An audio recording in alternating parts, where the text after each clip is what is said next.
আল্লাহ তাআলা আমাদের সকলকে এই ফজরের গুরুত্ব বোঝার তৌফিক দান করেন। 10টি গুরুত্ব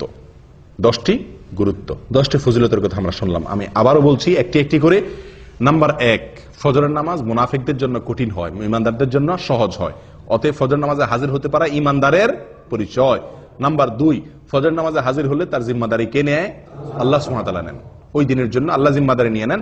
আল্লাহর নিরাপত্তার ভিতরে সে প্রবেশ করে যদি ফজর নামাজ আদায় করে। নাম্বার 3, ফেরেশতারা আল্লাহ সুবহানাহু ওয়া তাআলার কাছে গিয়ে ওই ব্যক্তির পক্ষে কি দেয়? সাক্ষ্য দেয় যে সে সালাত আদায় করছে, ভালো কাজ করছে। নাম্বার 4, যদি কেউ ফজর নামাজ জামাতের সাথে আদায় করে তো আল্লাহ সুবহানাহু ওয়া তাআলা তাকে সারা রাত দাঁড়িয়ে তাহাজ্জুদের নামাজ পড়ার সওয়াব, নফল নামাজ পড়ার সওয়াব দান করেন।